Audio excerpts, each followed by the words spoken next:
All right, everybody, who are we talking to today? Well, you're talking to a friend of mine. You're going to know him as Robert Pascarella. I know him as my friend, and this is Trading Trends. Robert, welcome to the show. Thanks, man. So glad to be here. This is truly an amazing full circle moment for me to come on and chat. So let's talk about that full circle moment. Yeah. So let's get right into it. Now, you found Tasty Trade as a retail investor. Yeah, and I'm not going to claim to be member 001, but I certainly I think I'm up there in the Tasty Trader OG genre of class of 2012. That's and awesome. Downloaded on the Thinkorswim training and stuff in early 13, and I had been a retail trader for quite some bit, engineer by trade, and I'm a tinkerer. I love going in and just trying everything, right? I mean, you can only cook with what's in the kitchen, right? So you got to try different things, try different strategies. I was futures trader for a long time by market profile, and as an engineer, as a young engineer, I worked a lot of nights. So that let me kind of you had some free time.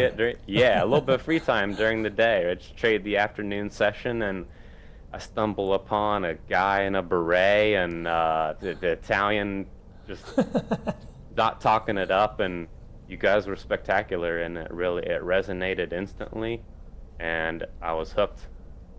So been with you guys a long time, and we've met a few times out on the road, Absolutely. which has been nice too. It's been great to meet you in person. A lot of people email me, as you have, and I don't get to put a face to the picture or the face to the name kind of thing. And now, go ahead. I had a funny story about one of our last meetups.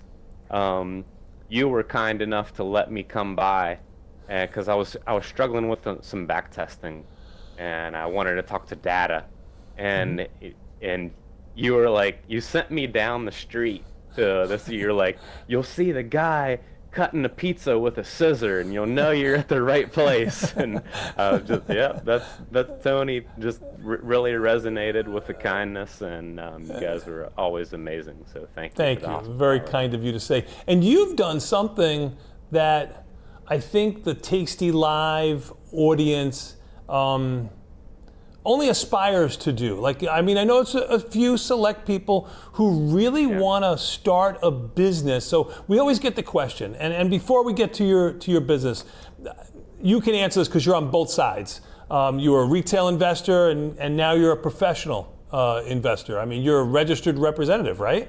That's right. And what's the name of the company? Peerless ETFs is the firm that we trade the ETF product. We also have that under an umbrella of our Peerless Wealth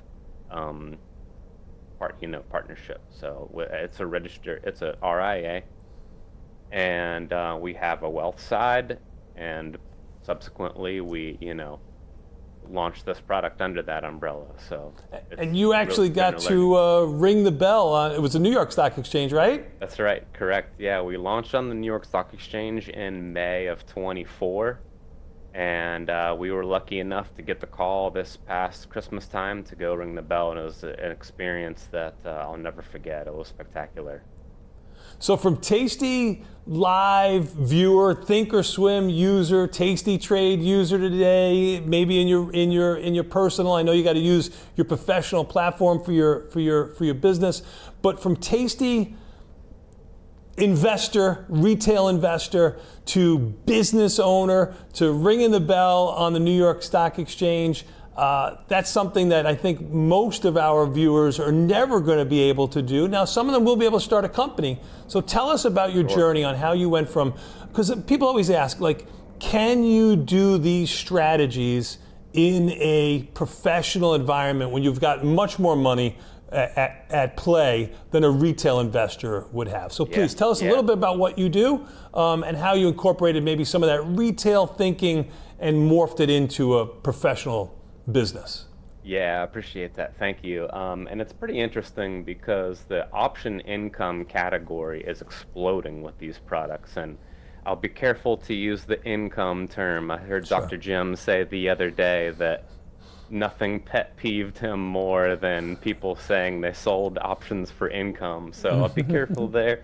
But the story involves a little bit of luck, which I think Thomas Jefferson and some others have said, the harder I work, the luckier I get.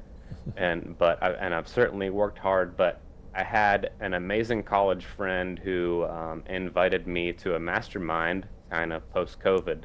Again, had been trading for some time, and his financial advisor was there, my now business partner Eric. And being the only other financial guy there, again, it was kind of some real estate guys, and it was a lot of fun. I had a great experience. But we were sitting at dinner, and this was ZERP time frame, right?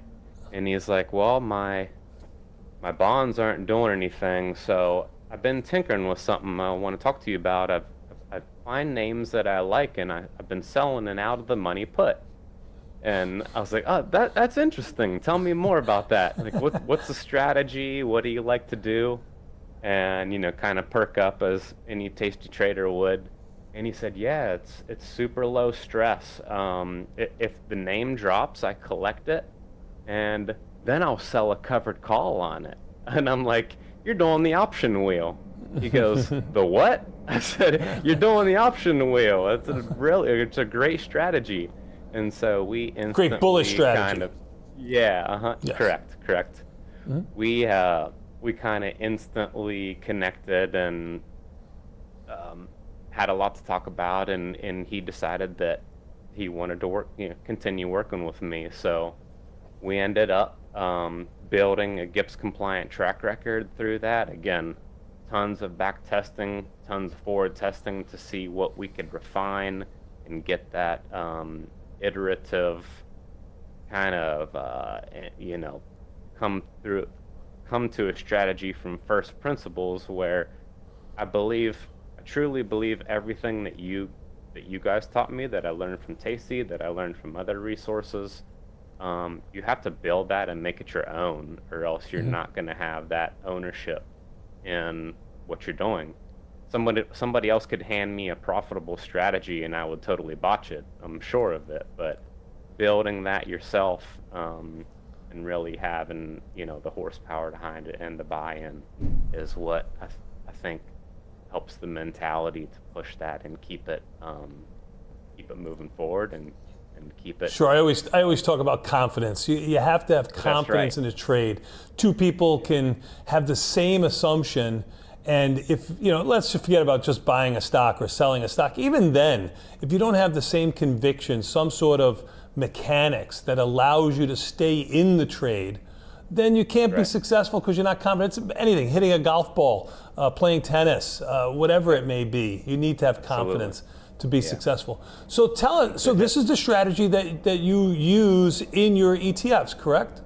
Yeah, that's correct. And there was one more piece of your question there that I didn't quite hit on, which was the retail versus the professional kind of detailing of the strategy. It's been a huge learning curve, but out of necessitation inside of a 40 Act fund, there's all these types of intricacies that you need to be aware of and act in accordance with the law, So having a custodian for my collateral, working with the market makers to get that direct to market is much different than using Tasty Trade or Thinkorswim or that's pretty big learning curve there. So it was a great experience to get through that stuff, and we had help with a larger firm. There's a couple of these white label firms you may have heard of, but I do the trading and a lot of the marketing and stuff like that, but they help with the legal, the compliance.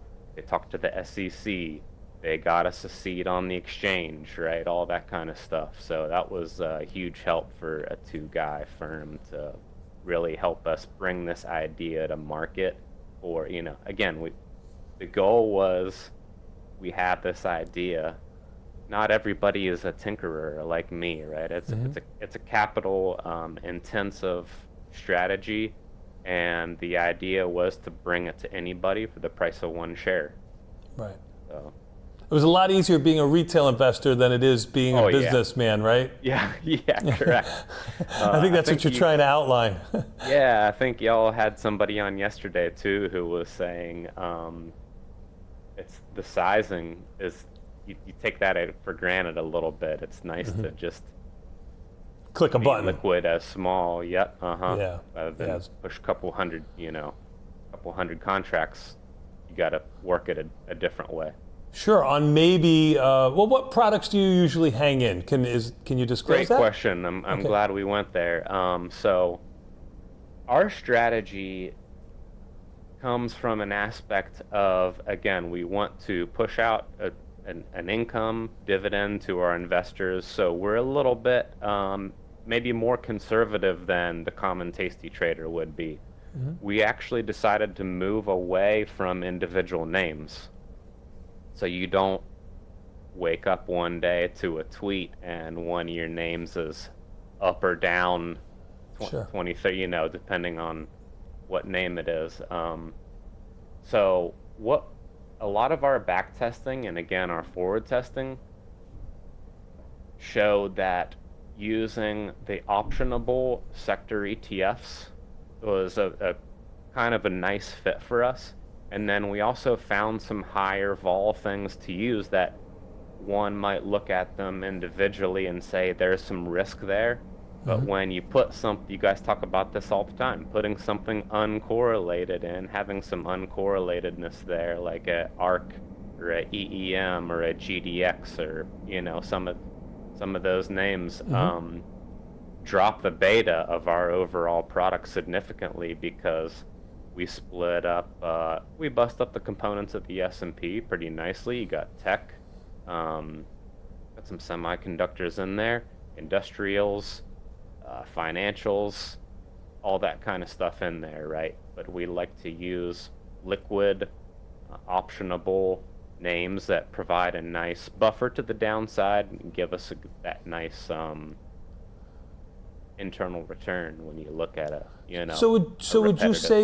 Would you say the customer that your ideal customer is probably, from what I hear listening to you, and I've been following you since the very beginning. I mean, I remember when you launched, you would send me the prospectus, and I remember when every time you pay your dividend, you send it to me, which is phenomenal and awesome. But would you say that your customer or your ideal customer, the customer that you're targeting, is one that's looking for capital preservation, as opposed to somebody who's trying to grow wealth quickly? It's not a growth product per se. It's I can tell you how we allocate is if you took your typical 60-40, and we would probably cut the fixed income down right now and put a little bit of a derivative income and maybe pair it with a buffer product or like a hedged equity to give yourself really that velocity down protection. We're going to provide a steady kind of, again, low beta protective component, and that's how we fit it into our clients' portfolios, and I hope other people see the value. What's been your best performing ETF so far in your portfolio? For the trading strategy that we like, we keep time frames very short, a week or 2 weeks actually, which is different kind of than the tasty method, but again, a lot of that's developed over time. GDX, ARC are very amazing income producers on the put side, and you get that nice velocity, you get that high vol movement to get some income on the call side if you get assigned. We've done very well in IWM this year. It had a 10% correction and we were never assigned because we kept risk in check. And so again, we like to look at it on an annualized basis and see where the value is coming from, and we may do slight adjustments, but we keep our allocations pretty relatively flat across our product. You know, as we get to the end of this here, I'm so, I guess I got to say proud is the only way I can say it. I mean, I remember all the emails we've gotten. You were always a student of the game. You know, I wasn't teaching you or explaining to you what an option was. You had all that down, and you were always looking to how to make it a business. How can I grow it? How can I get my funnel bigger? And I've just got to say, man, congratulations, because it's just. You did something that I get a lot of emails from people that just can't make that business point of it. It's the first thing you said in our interview. You know, there's a lot more to it than just, okay, I'm going to open up an LLC and wait for the money to come in. I'm going to advertise a little bit and get going. You know, there's a lot more to it. A lot of people can't connect all those dots. So I got to give you a lot of props, man. Good job out of you, and good job out of the WEEL Peerless Fund for recognizing your greatness. Thank you so much.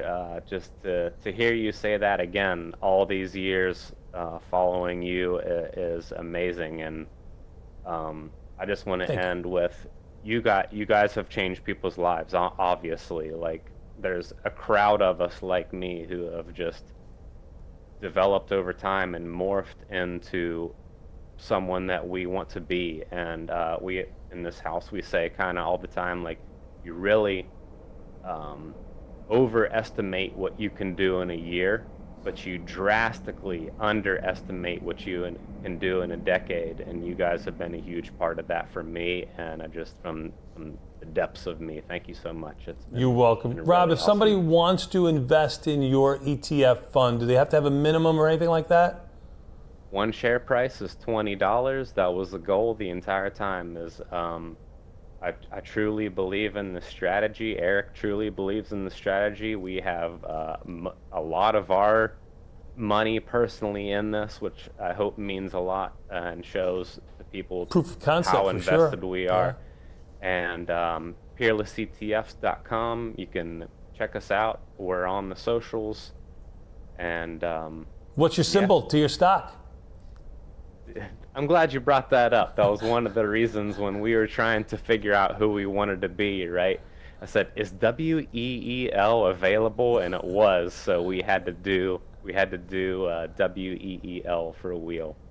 Absolutely fantastic, that. man. That's awesome. Rob, how can everybody reach you if they want to send you an email or a phone number? Sure. R. Pascarella at peerlessetfs.com, or look us up on X at peerlessetfs.com.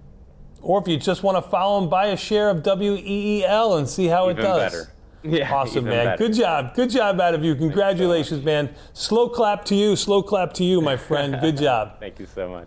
And thank you, everybody, for paying attention to this. We really do appreciate it. Thank you so much for all of your continued support. And someday maybe even I can grow up and be like Rob.